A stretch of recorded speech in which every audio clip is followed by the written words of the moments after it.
হাজার হাজার পাগড়িওয়ালা আলেম আছে। এই জন্য আমি কথাটা শেষ করে দিতেছি, এই শেষ করে দিতেছি। আপনি আসেন, এই যে আরে হ, আপনি কপাল লাগছে, তাড়াতাড়ি তো সময় কম বেটা, সামনে আয়েন এদিক দিয়া। এ তো দৌড় দেয় না, খালি দৌড় দিতে গেছি, দৌড় দেন, সময় নাই, তাড়াতাড়ি কাম আছে, দৌড় দেন, এই জায়গা দেন, সময় নাই। এই যে কপাল খুলে গেছে, তাড়াতাড়ি তাড়াতাড়ি দৌড়।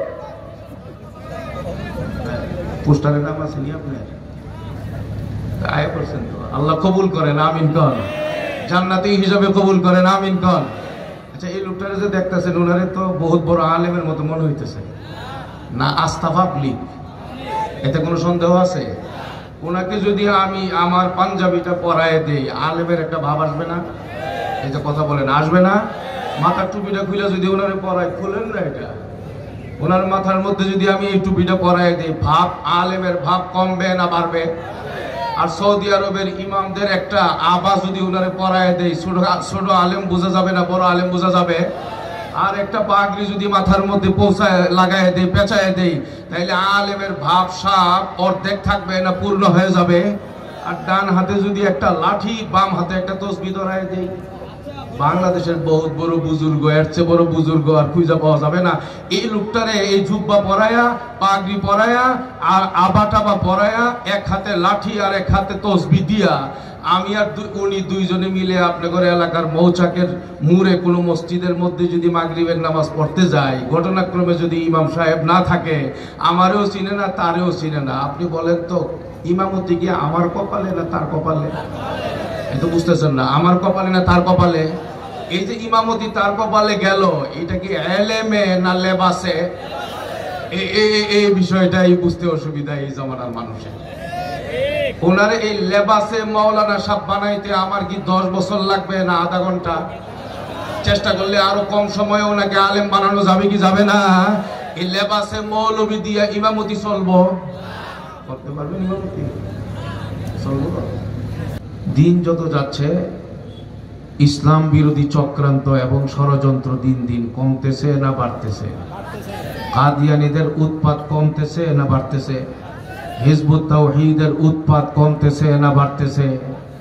দেওয়ানবাগি, আটরশি, চন্দ্রপাড়া, মাইজ ভান্ডার, কুমিল্লার ল্যাংটা সহ আরো যত ল্যাংটা ফ্যাংটার বাহিনী আছে, মাজার পূজারি, আল্লাহ থেকে মানুষকে দূরে সরাবার জন্যে গরুর ব্যবসা যারা করে চাঙ্গা ভাবে, এই সময়টার মধ্যে বেশিরভাগ এই সব মানুষ আমাদের এই দেশে যত চক্রান্ত করছে, মানুষকে ইসলাম থেকে দূরে সরাবার জন্যে, ইমান থেকে দূরে সরাবার জন্যে, আল্লাহ থেকে দূরে সরাবার জন্যে, নবী সুন্নত থেকে দূরে সরাবার জন্যে এই চক্রান্ত। আমি আপনাদেরকে জিজ্ঞেস করে জানতে চাই, এই কালিয়াকৈরে, গাজীপুরে এবং আমাদের এই সব অত্র অঞ্চলে আপনারা যারা বসবাস করেন, ইসলাম বিরোধী চক্রান্ত, নবী বিরোধী, আল্লাহ বিরোধী, সুন্নত বিরোধী চক্রান্ত দিন দিন কমতেছে না বাড়তেছে?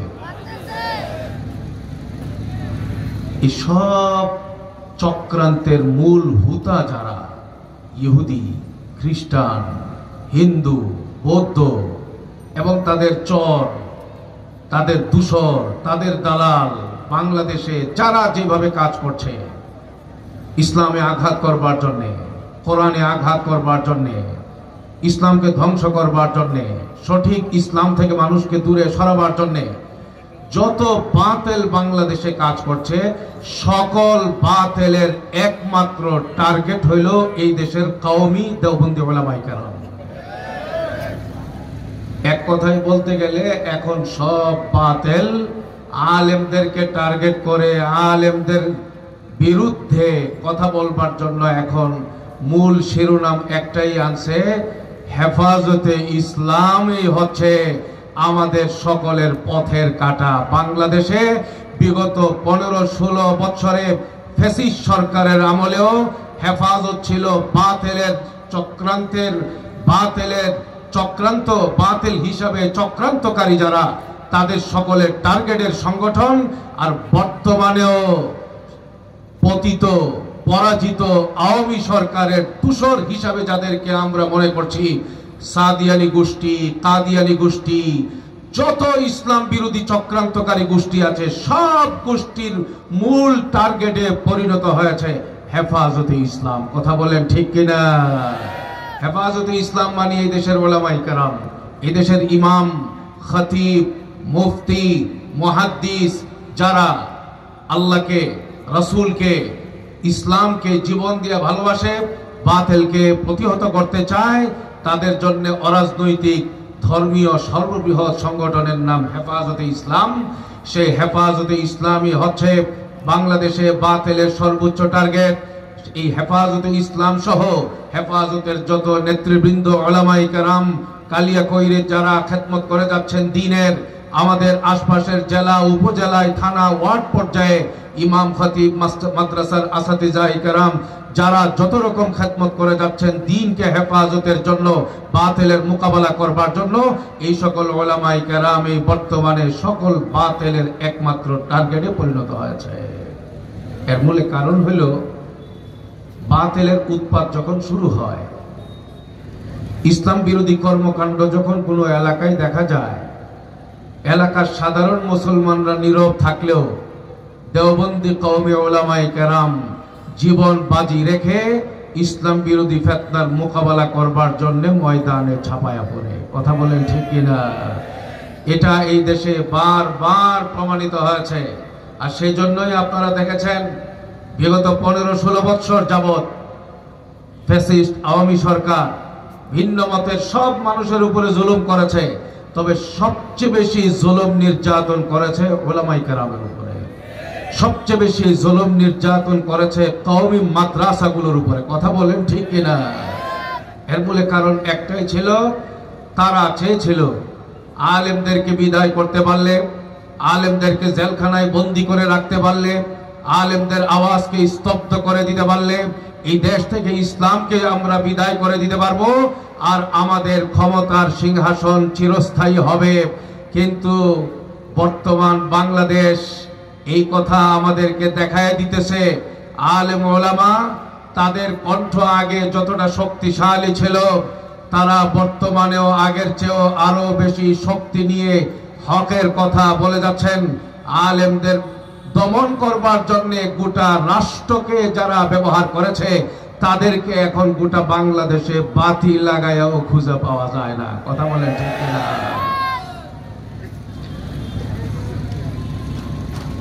আমি আপনাদের সামনে ভূমিকা স্বরূপ যে কথাগুলো বললাম, এই কথাগুলো আপনি যদি হাদিসের সাথে মিলান, আপনি দেখবেন হাদিসে পাকের সাথে হুবহু মিলবে এই কথাগুলো। قال رسول الله صلى الله عليه وسلم فقيه واحد أشد على الشيطان من ألف عابد أو كما قال عليه الصلاة والسلام। হাবিবে পাক বলেন, শয়তানের কাছে একজন বিজ্ঞ আলেম হাজারো ইবাদতকারীর চেয়ে বড় ভয়ঙ্কর। শয়তানের কাছে শয়তান হাজার সাধারণ মুসল্লিদেরকে ওই পরিমাণ ভয় পায় না, একজন মসজিদের বিজ্ঞ আলেম ইমামকে যে পরিমাণ শয়তানে ভয় পায়। কি বলেন? বাংলাদেশের বর্তমান যে চিত্র, এই চিত্র দেখে কি মনে হয়? বাতিলরা আলেমদের নাম শুনলে ভয় কম পায় না বেশি পায়? রাসূলুল্লাহ সাল্লাল্লাহু আলাইহি ওয়াসাল্লাম বলে দিয়েছেন, যার মধ্যে ফিকহ থাকবে, ইসলামের গভীর জ্ঞান থাকবে, পর্যাপ্ত ইলম থাকবে, সে কোনোদিন বিক্রি হবে না, তাকে কেউ কিনতে পারবে না, বাতিলের সামনে সে মাথা নত করবে না, ইসলামকে নিয়ে সে বেঁচে থাকবে, সিংহের মতো গর্জন দেবে, যখন প্রয়োজন হবে রাস্তায় নামার জন্য এক মুহূর্ত দেরি করবে না, রক্ত দেওয়ার প্রয়োজন হলে সাহাবাদের মতো রক্ত দেবে, জীবন দেওয়ার প্রয়োজন হলে হাবিবে পাকের আদর্শ অনুযায়ী এলাকার সকলকে নিয়ে ইসলামকে জিন্দা করবার জন্য আলেমরা জীবন দিতেও তারা কুণ্ঠাবোধ করবে না। এটা রাসূল পাক সাল্লাল্লাহু আলাইহি ওয়াসাল্লাম তার হাদিসে পাকের দ্বারা বলে দিয়েছেন। এই রকম ইসলাম প্রিয়, ইসলামের জন্য নিবেদিত প্রাণ উলামায়ে কেরামের জামাত রাসূল পাকের জামানায় যেমন সাহাবারা ছিলেন, সাহাবাদের পরে যেমন তাবেঈনরা ছিলেন, তাবেঈনদের পরে যেমন তাবেঈনরা ছিলেন, তাদের পরে আইম্মায়ে কেরাম, মুহাদ্দিসিনে কেরাম, মুস্তাহিদিনে কেরাম যেমন ছিলেন, রাসূল পাকের বিদায়ের 1450 বছর পার হওয়ার পরেও এই জামাত বিদায় হবে না। যেই জামাত ইসলাম নিয়ে বাঁচবে, যেই জামাত ইসলামের জন্য মরবে, যেই জামাত ইসলামের জন্য রক্ত দিবে, এই হাক্কানি রব্বানীদের জামাত এই 1400 বছর পার হওয়ার পরেও এই জামাত থাকবে কিয়ামত পর্যন্ত। এই জামাত অটল অবিচল থাকবে। রাসূলুল্লাহ সাল্লাল্লাহু আলাইহি ওয়াসাল্লাম বলেন, লা তাযালু তাইফাতুম মিন উম্মতি আলাল হাক্কি মানসুরিন লা ইয়াদুররুহুম মান খাযালাহুম হাত্তা ইয়াতিয়া আমরুল্লাহ আও কামা ক্বালা আলাইহি সালাতু ওয়াসসালাম। হাবিবে পাক বলেন, কিয়ামত পর্যন্ত একটা জামাত হকের উপরে কায়েম থাকবে, বাতিলের রক্তচক্ষুকে তোয়াক্কা করবে না। এই জামাত বীর দর্পে আগায় যাবে, বাতিলের মোকাবেলা করে যাবে, ফিতনার মোকাবেলা করে যাবে, ইসলাম বিরোধী শক্তির মোকাবেলা করে যাবে। হাবিবে পাক বলেন, সারা দুনিয়ার সকল অপশক্তি একাট্টা হয়েও এই জামাতের কোনো ক্ষতি করতে পারবে না। সুবহানাল্লাহ। এই হাদিস কি বিশ্বাস হয়? আর গত 15-16 বছর অনেকের যদি সন্দেহ ছিল, কিন্তু আলহামদুলিল্লাহ আগস্টের 5 তারিখ থেকে অনেকে বিষয়টা বুঝতে শুরু করেছে। কথা বলেন ঠিক কিনা? আল্লাহর নাম জোরে নেওয়া যায় নাই, মসজিদের মধ্যে নারায়ে তাকবীর জোরে আওয়াজে দিলে এক শ্রেণীর মানুষ ছিল জঙ্গিবাদের গন্ধ পাইতো, মাহফিলের মধ্যে জোর আওয়াজ দিয়ে কথা বললে জঙ্গিবাদের তকমা লাগায়া হামলা মামলা দেওয়ার ষড়যন্ত্র করেছে। এইভাবে 15-16টা বছর জ্বালাইছে, আলেমদেরকেই সবচেয়ে বেশি জ্বালাইছে। যারা 1000 কোটি টাকা পাচার করেছে, গরিবের টাকা লুট করেছে, দাড়ি রেখেছে, মাথায় টুপি দিয়েছে, গায়ে পাঞ্জাবি লাগায়া দরবেশের ভাব দেখাইছে, তলে তলে পুরা দেশটাকে লুট করে, চুরি করে, ডাকাতি করে শেষ করে দিয়েছে। কথা বলেন ঠিক কিনা? সেই মানুষগুলো গত 15-16 বছরে আমরা দেখেছি দুর্নীতিবাজদের তালিকায় তাদের নাম আসে নাই, দুর্নীতিবাজদের তালিকায় নাম দিছে আমাদের দেশের এক বিখ্যাত কালামানিক। দুর্নীতিবাজদের নামে আনছে 116 জন আলেমের নাম, ওই 116 জনের 1 নাম্বার দুর্নীতিবাজ ব্যক্তির নাম দিছে আল্লামা নুরুল ইসলাম উলিপুরি হুজুরের নাম। শয়তানের কাম নাকি এবার চিন্তা করেন। এরকম কালামানিকের চেয়ে বড় শয়তান পৃথিবীতে আর কেউ নাই। কথা বলেন ঠিক কিনা? তারা চেয়েছিল দরবেশ সেজে তারা তাদের সুখ শান্তিকে চিরস্থায়ী করবে, আলেম ওলামাদের বিরুদ্ধে উৎসাহ রটিয়ে ইজ্জতের উপরে আঘাত করে তারা তাদের প্রভুদেরকে, দাদাদেরকে খুশি করে তারা চিরস্থায়ী ক্ষমতার আসনে থাকবে। কিন্তু শেষ পর্যন্ত আগস্টের 5 তারিখে আল্লাহ দেখায় দিয়েছেন জালেমের সিংহাসন কোনোদিন স্থায়ী হয় না, আল্লাহর শক্তির মোকাবেলায় কোনো শক্তি টিকতে পারে না। কথা বলেন ঠিক কিনা? সেই কালো মানিকরা শেষ পর্যন্ত আলেমদের ইজ্জতের উপরে আঘাত করতে গিয়া শেষ পর্যন্ত নিজের ইজ্জতের হেফাজতই করতে পারলো না, কলা পাতায় গিয়া শুনছে। কথা বলেন ঠিক কিনা? আমি পরিষ্কার বলে দিচ্ছি, যারা পালাইছে তাদের জন্য যেমন আগস্টের 5 তারিখ সতর্কবার্তা, আগামী সামনে নির্বাচনের মাধ্যমে এই দেশ শাসন করবার জন্য যারা ক্ষমতায় বসতে চায়, আগস্টের 5 তারিখের স্বাধীনতা দিবস তাদের জন্য রেড সিগন্যাল পরিষ্কার জানায় দিচ্ছি। বাংলাদেশকে নিয়ে বিগত দিনের মতো চিন্তা করলে হবে না। ইসলামকে মাইনাস করে, আলেমদেরকে মাইনাস করে, কোরআন হাদিসকে মাইনাস করে, ইসলাম বিরোধী চিন্তাকে বাস্তবায়ন করবার চিন্তা নিয়ে যারা ক্ষমতায় আসতে চাইবে, দেশ চালাতে চাইবে, ইসলাম বিরোধী কোন রাষ্ট্রের, কোন ইসলাম বিরোধী কোন সরকারকে আগামী দিনে, পিছনের ইসলাম বিরোধী সরকার 15-16 বছর টিকে গিয়েছিল, আগামীতে কোন ইসলাম বিরোধী সরকারকে 15 ঘন্টায়ও চেয়ারে থাকতে দেওয়া হবে না, উৎখাত করা হবে। নারায়ে তাকবীর, নারায়ে তাকবীর, উলামায়ে দেওবন্দ জিন্দাবাদ, জিন্দাবাদ। আমাদের পরিষ্কার কথা, বহু শাসন আমরা দেখেছি, ক্ষমতার মসনদে বহু ব্যক্তিদের চেহারা আমরা দেখেছি। ক্ষমতায় যাওয়ার আগে অনেক প্রতিশ্রুতি দিয়েছেন, ক্ষমতায় যাওয়ার পরে আমাদের সঙ্গে বাটপারি করা হয়েছে। কথা বলেন ঠিক না? আমি জাতির সামনে কথা রাখতে চাই, আপনারা মানব রচিত আইনের শাসন আপনারা দেখেছেন, চুরি থামাতে পারেন নাই, ডাকাতি থামাতে পারেন নাই, দুর্নীতি থামাতে পারেন নাই, জেনা থামাতে পারেন নাই, ইফটিজিং বন্ধ করাতে পারেন নাই, দেশের অপশাসন বন্ধ করাতে পারেন নাই। এখন সময় এসেছে ইসলামকে নিয়ে দেশ সাজাবার আর আমাদের সকলকে আল্লাহমুখী হওয়ার, কোরআন দিয়ে দেশের আইনকে তৈরি করার। আমি পরিষ্কার বলে দিচ্ছি, আমরা যদি আগামী দিনে বাংলাদেশকে ইসলামের বাংলাদেশ বানাতে পারি, ক্ষমতার মসনদে উলামায়ে কেরামকে বসাতে পারি, এই দেশের মানুষ ঠকবে না, চুরি ডাকাতির কবলে তারা পড়বে না।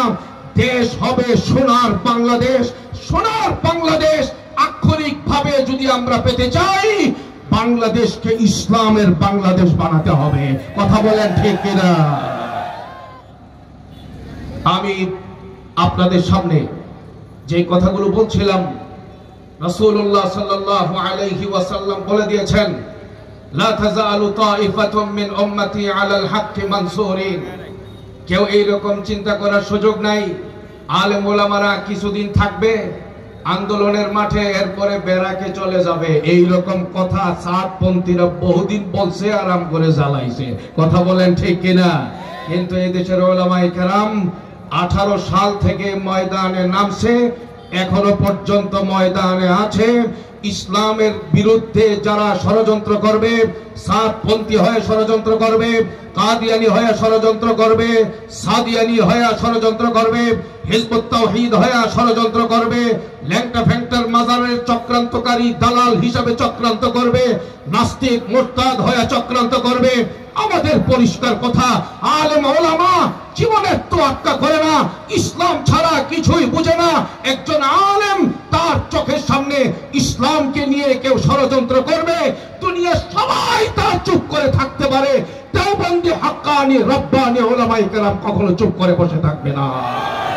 নারে তাকবীর, নারে তাকবীর। উলামায়ে দেওবন্দ, নারে তাকবীর। রাসূল পাক সাল্লাল্লাহু আলাইহি ওয়াসাল্লাম বলেন, হকের উপরে কায়েম থাকবে এই জামাত। যারা হকের জন্য লড়বে, যারা বাতিলের মোকাবেলায় লড়বে, যারা বাতিলের কোনো তোয়াক্কা করবে না, এই জামাত হার জামানায় থাকবে, কিয়ামত পর্যন্ত কায়েম থাকবে। এই হাদিসের প্রতি যাদের বিশ্বাস আছে বলেন তো, এই জামাত বর্তমানে এই সময়ে আমাদের কালিয়াকৈর সহ বাংলাদেশে এই জামাত আছে না নাই? এই জামাত কায়েম থাকবে, তাদের আন্দোলন থামবে না, তাদের কার্যক্রমের গতি দুর্বল হবে না। এটা একটা পূর্ণতায় যাবে। এই আন্দোলনের চূড়ান্ত ফসলটা কি হবে? রাসূলুল্লাহ সাল্লাল্লাহু আলাইহি ওয়াসাল্লামের উম্মতের জন্য আল্লাহ তাআলা জানায় দিবেন, ইউরিদুনা লিইউতফিউ নূরাল্লাহি বিআফওয়াহিহিম ওয়াল্লাহু মুতিম্মু নূরিহি ওয়ালাউ কারিহাল কাফিরুন।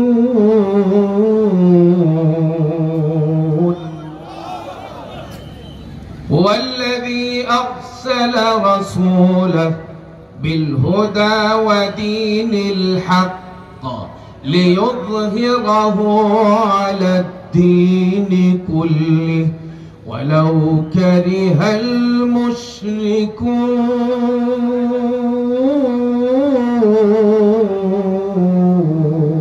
المشركون। আল্লাহ তাআলা বলেন, সারা দুনিয়ার ইসলাম বিরোধী শক্তি, কাফের, মুশরিক, বেঈমান, তারা একাট্টা হয়ে চিন্তা করবে, চেষ্টা করবে, পরিকল্পনা করবে ইসলামকে নিভায়ে দেওয়ার জন্য, ইসলামের আলোকে নিভায়ে দেওয়ার জন্য। আল্লাহ বলেন, কোনো কান্নাকাটি করে কোনো লাভ নাই, একটা পর্যায়ে গিয়ে সবাইকেই পালাতে হবে।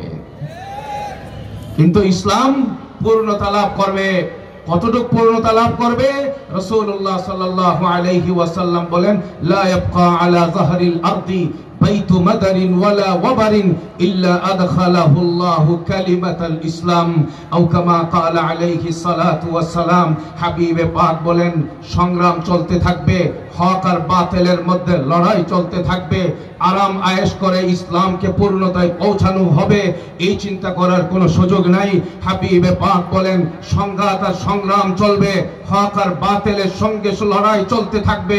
কখনো বিপদ আসবে, যারা হকপন্থী তাদের জন্য পরীক্ষা হবে, কিন্তু দিন শেষে, বছর শেষে, সময় শেষে বিজয়ী হবে হকপন্থী মুসলমান এবং উলামায়ে কেরাম। হাবিবে পাক বলেন, বিজয় আসতে থাকবে, বিজয় আসবে বাংলাদেশে, বিজয় আসবে আফগানিস্তানে, বিজয় আসবে সিরিয়ায়, বিজয় আসার দ্বার প্রান্তে আসবে মিশর, বিজয় আসতে থাকবে পৃথিবীর বিভিন্ন প্রান্তে। হাবিবে পাক বলেন, একটা পর্যায়ে গোটা পৃথিবীর চিত্র পাল্টে যাবে। পৃথিবীর উত্তর থেকে দক্ষিণ, পূর্ব থেকে পশ্চিম, শহর থেকে গ্রাম, ওয়ার্ড থেকে থানা, প্রত্যেকটা কাঁচাঘর, পাকাঘর, দালান, প্রত্যেকটা ঘর কিয়ামতের আগে ইসলামের আলোতে আলোকিত হবে। একজন খ্রিস্টান সারা পৃথিবীতে খুঁজে পাওয়া যাবে না, একজন হিন্দু সারা পৃথিবীতে খুঁজে পাওয়া যাবে না, একজন ইহুদি সারা পৃথিবীতে খুঁজে পাওয়া যাবে না, একজন বৌদ্ধ সারা পৃথিবীতে খুঁজে পাওয়া যাবে না। কিয়ামতের আগে ইসলামের বিজয় গোটা পৃথিবীতে ছড়িয়ে পড়বে। প্রত্যেকটা ঘরে লা ইলাহা ইল্লাল্লাহর কালিমার আওয়াজ উচ্চারিত হবে। সুবহানাল্লাহ। এই ক্ষেত্রে আমাদের সকলকে সিদ্ধান্ত নিতে হবে। সময় তো আসছে, বিজয় আমাদের সামনে, আমরা দেখতে পাচ্ছি হাতছানি দিচ্ছে, কিন্তু আপনি আমরা কোন ষড়যন্ত্রে যেন পা দিয়ে ইমানের পথে হেরে না যাই। আমাদেরকে সতর্ক হতে হবে। টুপিওয়ালারাও ষড়যন্ত্র করছে, দাড়ি গালের মধ্যে লাগায়া ষড়যন্ত্র করছে, হাতের মধ্যে তসবিহ নিয়েও ষড়যন্ত্র হচ্ছে, লেবাস অনেক লম্বা, পাগড়িও অনেক লম্বা, কিন্তু ষড়যন্ত্রের বিষ দিয়া তার ভেতরটা ভরা। এই রকম ষড়যন্ত্রকারী সংখ্যাও বর্তমানে বাংলাদেশে দিন দিন কমতেছে না বাড়তেছে। সব রকমের ষড়যন্ত্র থেকে বাঁচার জন্য, এই জামানার জন্য, হার জামানার জন্য উপায় নবী বলে দিয়েছেন, সেটি হচ্ছে ইন্নাল উলামা ওয়ারাসাতুল আম্বিয়া। আলেমদের সঙ্গে থাকবা, আলেমরা সব নবীদের ওয়ারিস। দেখবা সব রকমের ফিতনা থেকে তোমার দ্বীন বেঁচে যাবে, তোমার ঈমান বেঁচে যাবে, তোমার আখলাক বেঁচে যাবে, তোমার জিন্দেগি জান্নাতমুখী হবে। আলেমদের সঙ্গে যদি থাকেন, সিদ্ধান্ত নিতে পারবেন কিনা মৃত্যুর আগ পর্যন্ত, আলেম যেখানে আমি সেখানে, আলেম নাই যেখানে আমরা নাই সেখানে, এই সিদ্ধান্ত নিতে পারবেন ইনশাআল্লাহ? সবাই নিতে পারবেন ইনশাআল্লাহ? আল্লাহ এই হাতগুলোকে আলেমদের সঙ্গে থাকার জন্য কবুল করেন, আমিন কন। বসেন, এই হাত বাংলাদেশে সবাই উঠাইছেন আপনারাও। এই জায়গার মধ্যেও ভেজাল আছে। আলেম চিনতে ভুল হচ্ছে বাংলাদেশে। এই কারণেই বর্তমানে এত সব সমস্যা। গত 15-16 বছর পর্যন্ত আমাদের দেশের মুরব্বীরা, বিগত আওয়ামী সরকারের মন্ত্রী যারা, তাদেরকে ভালো করে আলেম চিনাইতে পারে নাই। দেশের শীর্ষ আলেম হাটহাজারী মাদ্রাসা, পটিয়া মাদ্রাসা, নানুপুর মাদ্রাসা, মোহাম্মদপুরের রহমানিয়া মাদ্রাসা সহ হাজার হাজার মাদ্রাসার বড় বড় উলামায়ে কেরাম একসঙ্গে যায়। তারা বলে আমরা সবাই একসঙ্গে ঐক্যবদ্ধ ফতোয়া দিচ্ছি। সাদ সাহেব গুমরা, সাদিয়ানি গোষ্ঠী গুমরা। কারণ সাদ সাহেব তাফসীর করে সকল মুফাসসিরদের বাইরে গিয়ে সব মুফাসসিররা বলেন আসহাবে কাফের 7 যুবকের সাথে ছিল, ওয়াসামিনুহুম কালবুহুম, 8টা ছিল কুত্তা। আর সাদ সাহেব বলে এটা কুত্তা না, এটা বাঘ। লন সাদ সাহেবের তাফসীর বাঘ। সাদ সাহেব বলেন হেদায়েত যদি আল্লাহর হাতে হইতো তাহলে যুগে যুগে নবী পাঠাইবার প্রয়োজন কেন হইলো? নাউজুবিল্লাহ বলবেন না। এই ধরনের বক্তব্য কোরআনের সাথে মিলে না সাংঘর্ষিক? কথা বলেন। সাদ সাহেব বলেন ইউসুফ আলাইহিস সালামের উপরে হযরত ইউসুফ আলাইহিস সালাম জেলখানায় আল্লাহর কাছে সাহায্য না চেয়ে বান্দার কাছে সাহায্য চেয়েছেন। এই জন্য আল্লাহ ইউসুফ নবীর উপর অসন্তুষ্ট হয়ে আল্লাহ তাআলা ওনাকে শাস্তি দিয়েছেন, 7 বছর জেল খাটাইছেন। নাউজুবিল্লাহ বলবেন না। নবীর উপর আক্রমণ করে তবলিগ করলে এটা তবলিগ হয় না গুমরাহ হয়? কথা বলেন না কেন? সাদ সাহেব মুসা আলাইহিস সালামের ব্যাপারে বলেছেন, মুসা আলাইহিস সালাম তিনি তবলিগের কাম বাদ দিয়ে 40 দিন একটানা তুর পাহাড়ে কাটাইছেন। এই কারণে ওনার উম্মতের 5,85,000 মানুষ গুমরা হয়ে গেছে। আমি আপনাদেরকে জিজ্ঞেস করি, সাদ সাহেব তুর পাহাড়ে গেছেন নিজের ইচ্ছায় না আল্লাহর হুকুমে? জোরে কথা বলেন। সুতরাং মুসা নবীর উপরে যদি আক্রমণ করা হয়, সেই আক্রমণটা মুসা নবী পর্যন্ত থাকে না, আল্লাহ পর্যন্ত যায়। নাউজুবিল্লাহ। এইভাবে বলতে গিয়ে সাদ সাহেব বলেন, নামাজ মসজিদ কা এক যেমনি আমল है। নামাজ হলো মসজিদের একটা প্রাসঙ্গিক আমল, মসজিদের মূল কোনো কাজ না। মসজিদের মূল কাজ হলো তবলিগের মাশওয়ারা। চিন্তা করছেন নি কথাটা? এইভাবে বলতে বলতে ৮৮ মার্কা কথাবার্তা বলা শুরু করে দিছে। ৮৮ গদ্দিনসীন পীর দাড়ি সারা এই যে মোস্তফা ফয়সাল আল মুজাদ্দিদি, সে যে বক্তব্য দিয়েছে মক্কা শরীফ মদিনা শরীফের পরে পবিত্রতম জায়গা হইল ফরিদপুরের ৮৮। নাউজুবিল্লাহ বলবেন না। সাদ সাহেব বলেন, মক্কা মদিনা के बाद काबिल आजमत काबिल एहतराम अगर कोई जगह है वो बांग्ला वाली मस्जिद मरकज निजामुद्दीन है। মক্কা মদিনার পরে সবচেয়ে সম্মানিত জায়গা হলো ইন্ডিয়ার নিজামুদ্দিন মার্কাজ। আর নবীজি বলেন বুখারী মুসলিমের হাদিসে, লা তুশাদ্দুর রিহাল ইল্লা ইলা সালাসাতি মাসাজিদ ইলা আখিরিল হাদিস। নবীজি বলেছেন মক্কা শরীফ মদিনা শরীফের পরে 3 নম্বর পবিত্রতম জায়গার নাম হলো বাইতুল মুকাদ্দাস শরীফ। এইভাবে আমি আপনাদেরকে শত বক্তব্য শোনাতে পারবো। আপনারা বলেন তো, এই ধরনের বক্তব্য যিনি দিবেন উনি কি বিশ্ব আমির হবেন তো দূরের কথা, আপনাদের এলাকার ছোটখাটো মসজিদের ইমাম হওয়ার যোগ্যতা রাখে? উনি কি হক না বাতিল? ওনার অনুসারী যারা বলে সাদ সাহেব জাহান্নামে গেলে আমরাও জাহান্নামে যাবো, এইরকম অন্ধভক্ত তারা কি হক না বাতিল? আর ইস্তেমার মাঠে যারা গরুর মতো মানুষকে কুপাইছে কোনো কারণ ছাড়া, আমাদের ঘুমন্ত সাথীদেরকে যারা কুপাইছে, মাথা ফাটাইছে, হাত কেটে দিছে, পা কেটে দিছে, শত শত মানুষকে হাসপাতালে পাঠাইছে, এই মানুষগুলো কি আর তবলিগি হতে পারে? সন্ত্রাসী আর গুন্ডা ছাড়া কিছুই হতে পারে না। কথা বলেন ঠিক কিনা? এই গুন্ডা সন্ত্রাসী সাত বাহিনীর কোন কার্যক্রম কালিয়াকৈর সহ বাংলাদেশের কোন মসজিদে চলতে পারবে না। কথা বলেন ঠিক কিনা?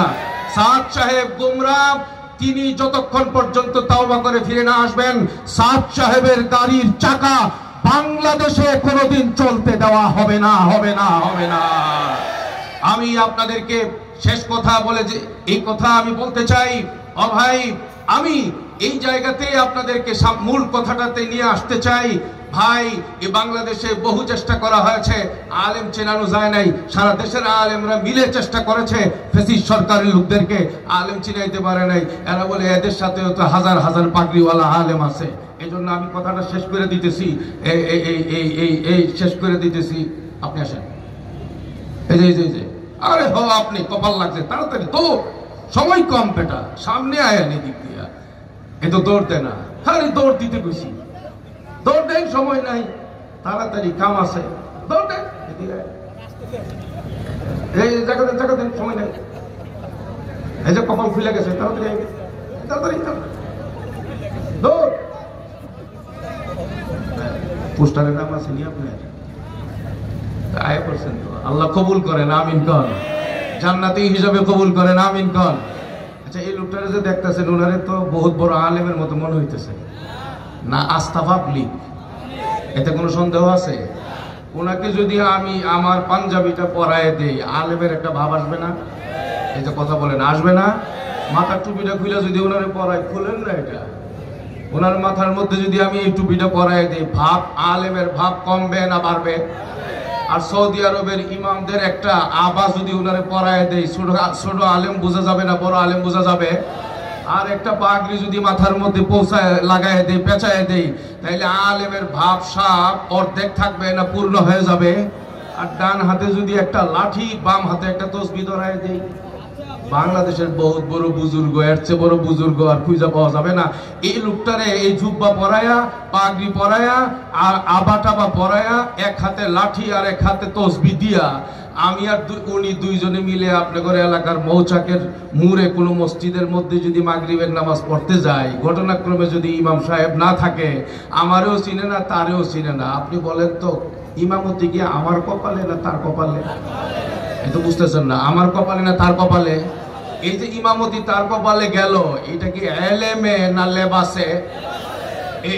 এই বিষয়টাই বুঝতে অসুবিধা এই জমানার মানুষের। ওনারে এই লেবাসে মাওলানা সাহেব বানাইতে আমার কি 10 বছর লাগবে না আধা ঘন্টা? চেষ্টা করলে আরো কম সময়ে ওনাকে আলেম বানানো যাবে কি যাবে না?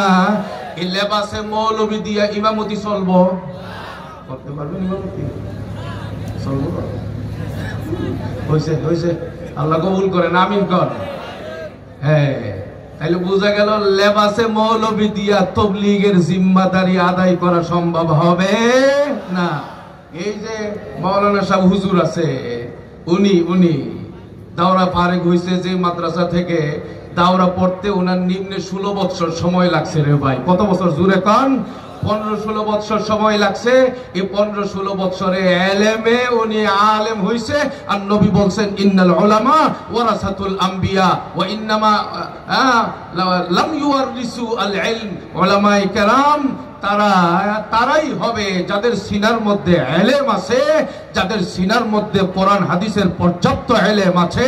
সেই সকল উলামায়ে কেরামই হচ্ছে আম্বিয়ায়ে কেরামের ওয়ারিস।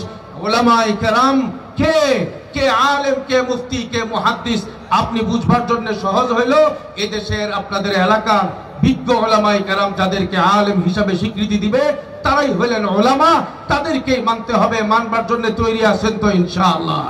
কালিয়াকৈর উপজেলা উলামা পরিষদের উলামায়ে কেরাম এই যে বিশাল এক ইন্তজাম আপনাদের জন্য করলেন, আল্লাহর কথা, আল্লাহকে চেনাবার জন্য, নবীকে চেনাবার জন্য, হকের রাস্তা দেখাবার জন্য দেশের শীর্ষ উলামায়ে কেরাম একের পর এক আসছেন এই খেদমতের জন্য। আমি আপনাদেরকে বলি, এই সকল উলামায়ে কেরাম যে কুরবানি আর খেদমত দিচ্ছেন, আপনারা বেজার না খুশি? ভাই বলেন না, খুশি না বেজার? আপনারা দুনিয়াতে তো খুশি হইছেন, পরকালেও যেন খুশি হইতে পারেন, আলেমদের সঙ্গে যেন থাকতে পারেন, আর একটা পুঁজি যেন অর্জন করতে পারেন যে কিয়ামতের ময়দানে উহুদ পাহাড়ের মতো একটা আমল আপনার সামনে চলে আসবে। এই রকম পুঁজি যেন আপনার হয়। আলেমদের সঙ্গে আপনার আত্মার একটা সম্পর্ক আপনি আজকে প্রমাণ করে দেবেন আল্লাহর সামনে, সেটা